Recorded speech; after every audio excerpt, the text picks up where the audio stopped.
దానవాసురుల మధ్య సమరభేరి మ్రోగనుంది.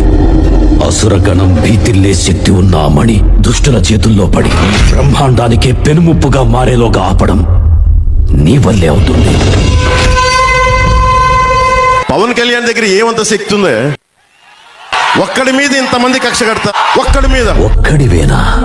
అరికాలు విదిలించి మహాసముద్రాన్ని లంఘించిన వాడు. నేను రాజకీయాల్ని వదలను, మిమ్మల్ని. రాక్షస సైన్యాన్ని మట్టుబెట్టి రావణుడి సింహాసనాన్ని కంపించిన వాడు.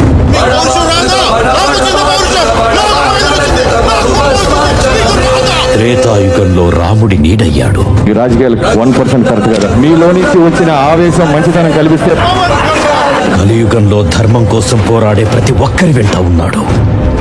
నీ వెంట ఉన్నాడు. ధర్మ నిర్మాణ కోరిన ధర్మ